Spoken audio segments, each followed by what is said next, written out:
Perumbavoor Pakistan WhatsApp ഗ്രൂപ്പിൽ അസം സ്വദേശി Mubarak ഹുസൈന്റെ mobile ഫോണുകളുടെ സൈബർ ഫോറൻസിക് പരിശോധനാ ഫലം കാത്തിരിക്കുകയാണ് പോലീസ്. മറ്റൊരു കേസിൽ പരാതിക്കാരനായി എത്തുന്നതിന് മുൻപ് തന്നെ ദുരൂഹമായ ചില ചാറ്റുകൾ ഡിലീറ്റ് ചെയ്തു എന്ന സംശയമാണ് ബലപ്പെടുന്നത്. മുബാറക്കിന്റെ വാട്സ്ആപ്പ് ഗ്രൂപ്പിൽ പാകിസ്ഥാനികളും അഡ്മിന്മാരാണ് എന്ന് കണ്ടെത്തിയിരുന്നു. മുഹമ്മദ് മുബാറക്കിന്റെ കേരളത്തിലെ ബന്ധങ്ങളിൽ കേന്ദ്ര രഹസ്യാന്വേഷണ ഏജൻസികൾ അന്വേഷണം നടത്തുന്നുണ്ട്. 12 വർഷത്തോളമായി മുബാറക് ഹുസൈൻ കേരളത്തിലുണ്ട്. അസം സ്വദേശിയെന്ന് വ്യക്തമാക്കുന്നതാണ് തിരിച്ചറിയൽ രേഖകൾ. എന്നാൽ മുബാറക്കിനെ കേരളത്തിലേക്ക് കൊണ്ടുവന്നത് ആരാണെന്നതിലും കൊച്ചിയിലെ ചില തന്ത്രപ്രധാന കേന്ദ്രങ്ങളിൽ ഇയാൾ ജോലി ചെയ്തിരുന്നെന്ന വിവരത്തിലും അന്വേഷണമുണ്ട്.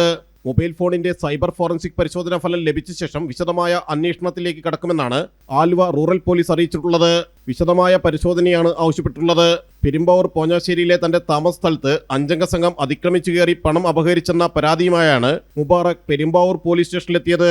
മൊഴികളിൽ സംശയം തോന്നി മൊബൈൽ ഫോൺ പരിശോധിച്ചപ്പോഴാണ് പാകിസ്ഥാൻ വാട്സാപ്പ് ഗ്രൂപ്പുകൾ കണ്ടെത്തിയത്.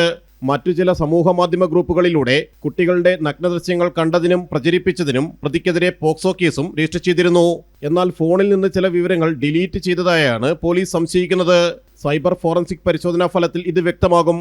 ഫോണിൽ കൊച്ചിൻ ഷിപ്പ്യാർഡ്, കൊച്ചി എണ്ണ ശുദ്ധീകരണശാല എന്നിവയുടെ ചിത്രങ്ങളും ഉണ്ടായിരുന്നു.